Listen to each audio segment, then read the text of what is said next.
എന്നതിന് പരിഭാഷപ്പെടുത്തിയ CB വേണുഗോപാലിനെ ഞാൻ അനുമോദിക്കുന്നു. ഇതിന് മുൻപെടുത്ത കൊച്ചിയിലെ സമൂഹ് എന്ന അർത്ഥവത്തായ സാംസ്കാരിക പ്രവർത്തനം ഏറ്റെടുത്ത് മുന്നോട്ട് പോകുന്ന കൂട്ടായ്മയും അനുമോദിക്കുകയാണ്. ഈ പുസ്തകത്തിന്റെ ഉള്ളടക്കത്തിന്റെ ഒരു സവിശേഷത പലയിടത്തായി ചിതറിക്കിടക്കുന്ന ഒരിടത്ത് ചേർത്ത് വെച്ച് നാം മനസ്സിലാക്കേണ്ട കാര്യങ്ങൾ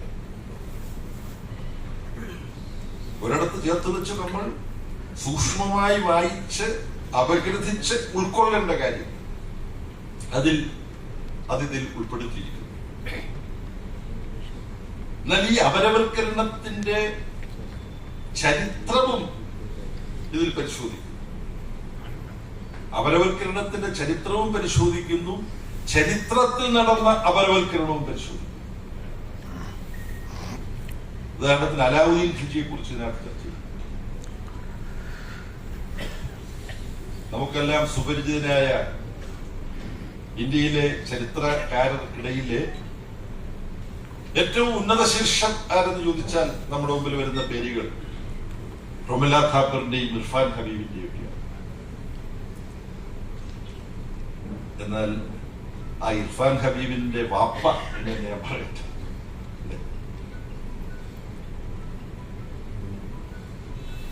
മുഹമ്മദ് ഹബീബ്. നമ്മൾ ഇരിക്കുന്ന പലരും വായിച്ചിട്ടുണ്ടാവും, പക്ഷെ ഞാൻ വേണ്ടത്ര വായിച്ചിട്ടില്ലാത്ത ചരിത്രം.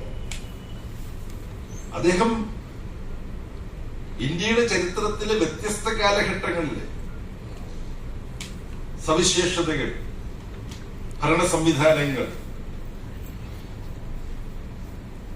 കുത്തബുദ്ദീൻ ഐബക്കിനെ പോലെ, അലാവുദ്ദീൻ ഖിൽജിയെ പോലെ, അങ്ങനെ കുറെ പേരുകൾ, തലസ്ഥാനം മാറ്റിയ തുഗ്ലക്കിനെ പോലെ പല പേരുകൾ മാത്രമാണ് നമ്മൾ കേട്ടുള്ളതെങ്കിൽ ആ കാലഘട്ടത്തിൽ ഇന്ത്യൻ സമൂഹത്തിൽ നടന്നത് എന്താണ്, ഇന്ത്യയിലെ ഭൂടമാ ബന്ധങ്ങൾ നടന്നത് എന്താണ്, കൃഷിക്കാരും ഭൂവുടമകളും തമ്മിലുണ്ടായിരുന്ന ബന്ധത്തിൽ അലാവുദ്ദീൻ ഖിൽജിയുടെ കാലത്തുണ്ടായ മാറ്റങ്ങൾ എന്താണ്, ഇതെല്ലാം ചർച്ച ചെയ്യുന്നുണ്ട്. അതിനെല്ലാം രാഷ്ട്രീയമുണ്ട്.